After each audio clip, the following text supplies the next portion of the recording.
Donc Orema, c'est une entreprise qui a été créée en 1961 sur Romorantin, donc c'est une vieille entreprise de Romorantin que j'ai reprise en 2017. Orema en fait a 3 domaines d'activité stratégiques. Le premier, on réalise des pièces sur plan, on nous envoie des plans et nous notre travail c'est de les usiner. Donc on usine de la pièce, c'est de la pièce unitaire ou c'est de la pièce de petite série.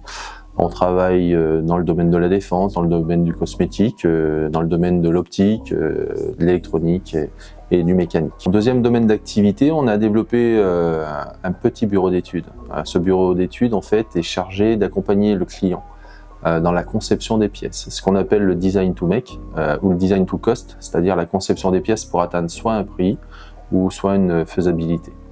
Et enfin, on a un troisième domaine d'activité qui est un marché de niche. C'est la réalisation d'étalons dans le domaine du contrôle non destructif, c'est-à-dire que dans beaucoup d'activités comme le pétrole, l'aéronautique, le ferroviaire, tout ce qui est énergie aussi, il y a des contrôles qui sont réalisés par l'ultrason pour vérifier que les pièces en fait ne fatiguent pas ou pour définir leur niveau de fatigue. Et nous, on va réaliser des défauts artificiels par usinage en électroérosion. Voilà. Et donc c'est vraiment un marché de niche. On est 3 à 4 entreprises en France à réaliser ce type de prestations.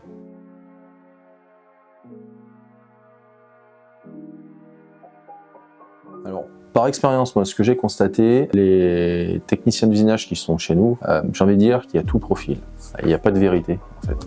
Il y a des gens qui suivent des cursus normaux, c'est-à-dire qu'ils vont faire une formation niveau bac, ou niveau BEP, ou un BTS, ou une licence. Donc, on a des gens qui ont fait ce type de formation, alors soit avec la métallurgie, ou en suivant le cursus universitaire ou national. J'ai aussi des gens qui, auparavant, n'avaient jamais travaillé dans l'usinage et qui ont appris soit via l'AFPA. Donc on avait 2 candidats, on en a un à ce jour, qui connaissait très peu, voire pas du tout l'usinage, et qui aujourd'hui pilote une fraiseuse 5 axes. Il viendra tout à l'heure, il s'exprimera, il vous présentera aussi son parcours. Il faut avoir quelques notions de géométrie pour usiner, parce que ce sont des choses qui reviennent. Donc j'ai envie de dire, il n'y a pas de vérité sur le profil. Aujourd'hui, on constate que ça vient de partout. J'ai des anciens cuisiniers ou pâtissiers. J'ai des gens qui ont suivi des licences en conception, usinage. Voilà, il y a un peu de tout. Il y a un peu de tout, donc j'ai envie de dire, c'est des métiers qui sont ouverts à tout le monde.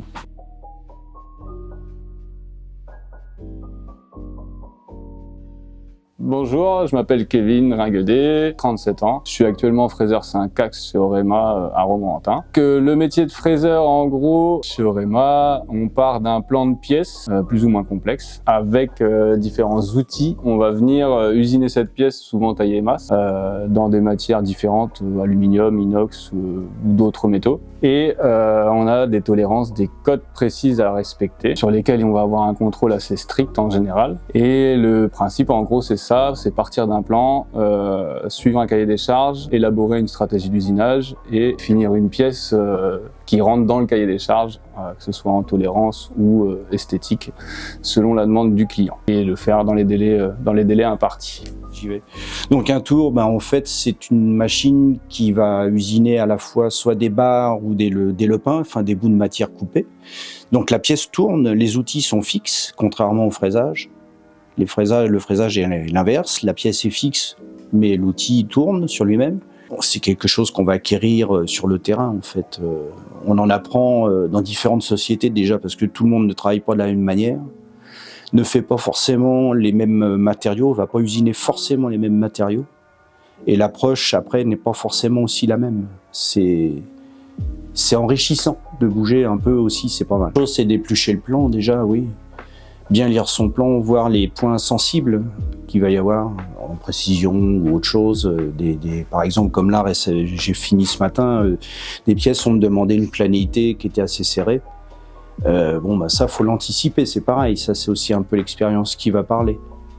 Mais c'est des choses qu'il faut essayer d'anticiper à l'avance. Bien éplucher Quand on épluche bien déjà son plan, c'est ce que disaient les profs, la moitié du boulot est fait, quoi.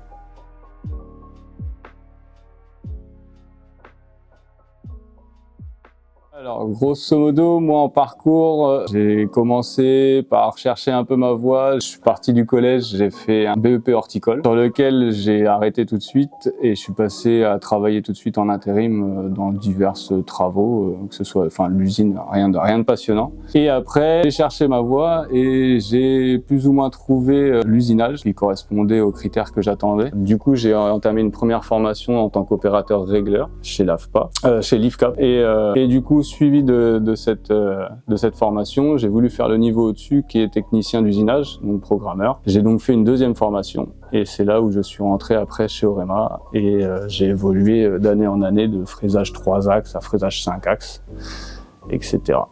Formation, moi j'ai fait à l'époque, c'était un BEP de mécanicien monteur, donc on touchait à tout. Tournage, fraisage, ajustage, ce qui était pas mal.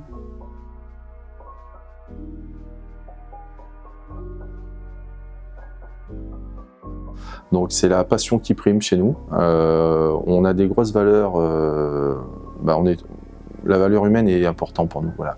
Donc ce que je veux moi dans l'entreprise, c'est qu'on travaille tous en bonne intelligence, dans la bonne ambiance. Et pour ça, il faut qu'il y ait des bonnes relations entre les gens, ce qui est le cas aujourd'hui, parce que c'est vertueux, c'est-à-dire que ça permet aux gens de collaborer entre eux. C'est-à-dire quelqu'un est bloqué parce qu'on ne sait pas tout, quelqu'un est bloqué sur un sujet, ben, il va voir son copain, il en discute avec lui, comment tu t'y prendrais. Voilà, c'est comme ça qu'on fonctionne ici. On est dans le mode collaboratif, on est une petite structure, on est une quinzaine de personnes, on est une petite structure, on est en mode collaboratif, on a un esprit, on est assez proche. C'est une entreprise, je vais qualifier de familiale, mais dans la modernité, voilà. C'est-à-dire que nos valeurs, c'est aussi la satisfaction du client, les livrer en temps et en heure, et dans la qualité requise. Voilà, donc ça c'est notre leitmotiv, c'est nos lignes cardinales ça. Disons que moi ce que je recherchais c'était pas une routine déjà, premièrement, donc c'est un métier qui correspond tout à fait, en tout cas le prototypage c'est tout à fait ça, chaque pièce est différente et donc du coup il n'y a pas du tout de routine. Je voulais un métier où on a une certaine liberté d'action, ce qui est exactement le cas ici chez Orema, parce qu'on nous laisse faire notre gamme de fabrication nous-mêmes, donc on a une liberté, tout ce qu'on nous demande c'est une pièce bonne dans le temps imparti. Et surtout un métier où on réfléchit, et moi j'aime pas mal les mathématiques, donc du coup tout ce qui est chiffres, mathématiques et informatique, ça me plaisait beaucoup. Donc ouais, en gros c'est des critères, je pense, qui sont nécessaires, et un esprit mécanique aussi un minimum pour venir faire fraiseur ou usineur en tout cas.